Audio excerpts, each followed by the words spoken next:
Yeah, today we are going to have a special guest in our podcast. This is Justin, the director of UK from ApplyBoard. So in this podcast, we gonna understand what is about the UK market, how it gonna survive, and what students like those who got visa refusals in US, a lot of visa refusals, what they can do to have a UK degree, and also how it is important. Because Justin, the director of UK from ApplyBoard. So in this podcast, we gonna understand what is about the UK market, how it gonna survive, and what students like those who got visa refusals in US, a lot of visa refusals, what they can do to have a UK degree, and also how it is important.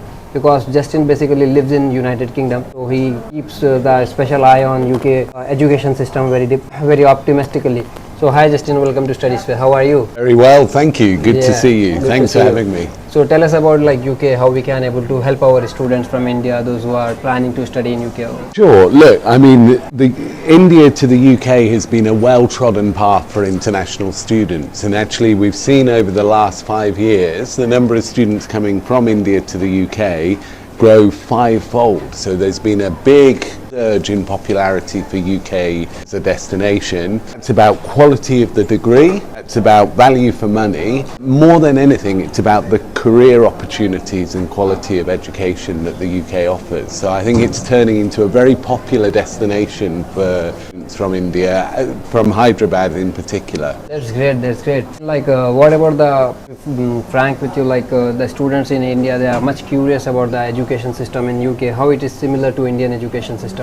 I think I would say there are some big differences and some similarities. I think in the UK, big differences are, firstly, students have a lot more freedom over their studies and what they choose and how they study. They have a lot more freedom to pursue their interests, so if they're interested in a particular subject, they can really go deep on that. Also a real focus in UK universities about putting into practice. So many of our universities that we're working with have close connections with industry. So what they learn in the classroom, they can then apply in practical business or in practical engineering or in practical healthcare settings, so that they're able to come out with their degree, not only with a top class degree, not only with a really good academic background, but also with a really good practical application of how they've use those skills in a real world environment, and that sets them up for success afterwards.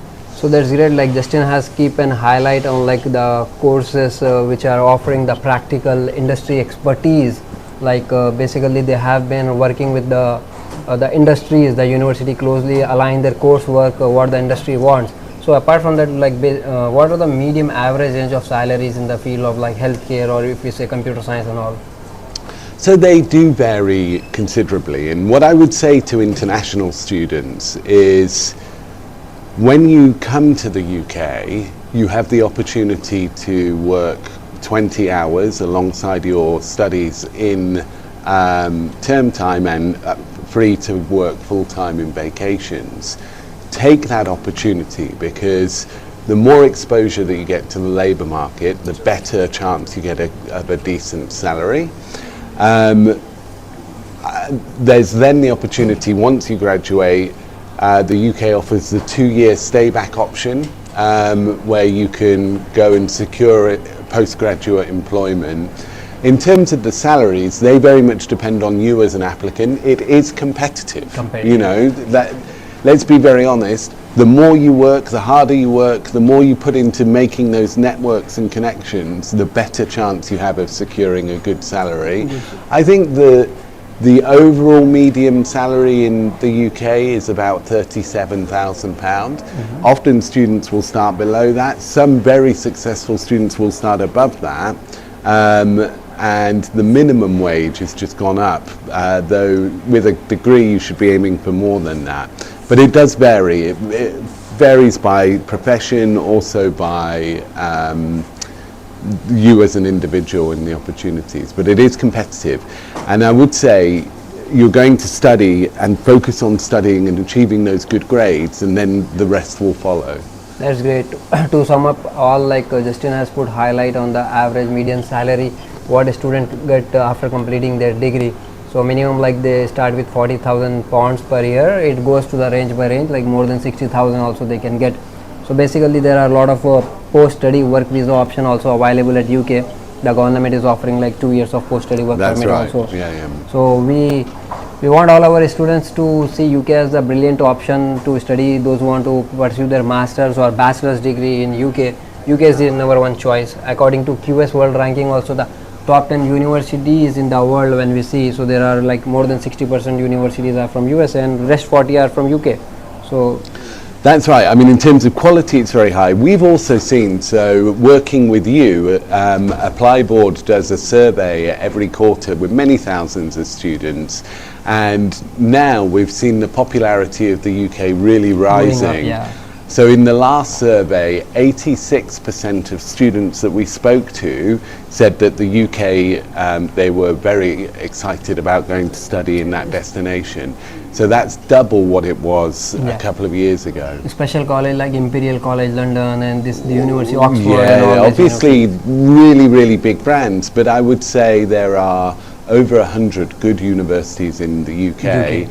With your support in study space, I think you can help guide students to the right university for them, what their cost and budget is, what location they're after.